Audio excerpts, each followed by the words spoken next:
4 દિવસ અગાઉ સુરત લાજપોર જેલમાં એક કેદીનું મૃત્યુ થયું હતું, પરંતુ પરિવાર દ્વારા હજુ પણ લાશ લેવાનો ઇનકાર કરી રહ્યા છે। પરંતુ આ યુવકના મોતને લઈને સમાજ અગ્રણીમાં રોષ જોવા મળી રહ્યો છે। ત્યારે આપ જોઈ રહ્યા છો કે અત્યારે હાલ સુરતમાં પોલીસે હજુ આ મૃતકના મામલે કોઈ ફરિયાદ નથી નોંધી। તેના માટે સમાજ અગ્રણીઓ શું કહેવા માંગે છે? જી, શું નામ છે આપનું?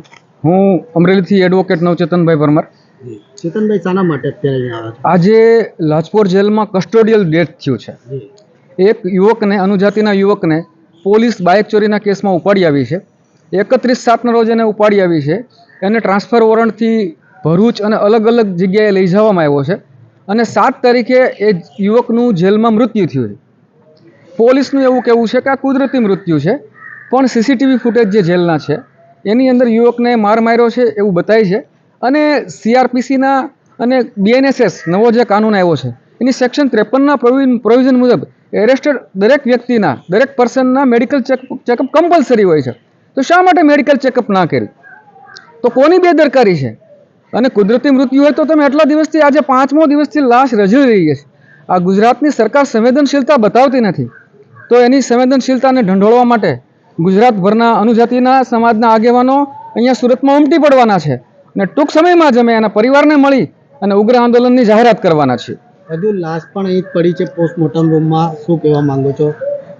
આજે 7 તારીખે એમને જાહેર કર્યું આ તંત્રએ કે આ ભાઈનું ડેથ થયું છે। એમના પરિવારને જાણ કરી, પરિવારે જ્યાં સુધી જવાબદારો સામે FIR દાખલ નહીં થાય ત્યાં સુધી લાશ નહીં લેવાનો નિર્ણય કર્યો।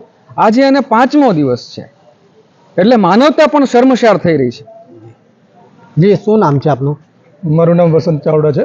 હું અમરેલીથી આવ્યો છું અને આ જે કાંઈ બનાવ બન્યો છે, જ્યારે આ બનાવ બન્યો તો ત્યારેથી જ લગભગ પરિવારવાળા મારા સંપર્કમાં હતા અને અહીંના આગેવાનોએ પણ બહુ મહેનત કરી છે, પણ પ્રશાસન અને તંત્રના પેટનું પાણી હલતું નથી।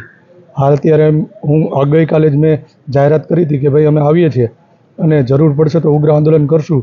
અને જો આપણા ગુજરાતના ગૃહમંત્રી સાહેબ હર્ષ સંઘવી સાહેબનું આ સ્થળ હોય, ઘર કહેવાય, ઘર હોય અને ત્યાં આવા બનાવો બનતા હોય અને ફરિયાદ દાખલ ન થતી હોય તો મેં કીધું છે કે હર્ષ સંઘવી સાહેબ તૈયારી રાખજો, આ લાશ તમારા ઘરે પણ આવી શકે છે। એટલે જોઈએ છે કે જો આ તંત્ર અને આ પ્રશાસન જવાબદાર વ્યક્તિઓ ઉપર ફરિયાદ દાખલ કરી અને તેને કસ્ટડીમાં નહીં લે તો પછી આગળનું આંદોલન અમે જાહેર કરશું। શું માંગ છે અત્યારે હાલ પોલીસ સામે? હાલ તો અમારી જ માંગ છે કે જે કંઈ જવાબદાર અધિકારીઓ કે કર્મચારીઓ છે એની ઉપર ફરિયાદ દાખલ થાય અને એને તાત્કાલિક ધોરણે કસ્ટડીમાં લેવામાં આવે। તો જ્યારે સમાજ અગ્રણીઓ દ્વારા પણ કહેવામાં આવ્યું છે, અલ્ટિમેટમ આપવામાં આવ્યું છે કે જો ટૂંક સમયની અંદર હજુ સુધી ફરિયાદ દાખલ કરવામાં નહીં આવશે તો ઉગ્ર આંદોલન કરવામાં આવશે। કેમેરામેન જયશ્રી સાગર સાથે ધીરજ સુમરા, લોકવિશ્વાસ ન્યૂઝ, સુરત।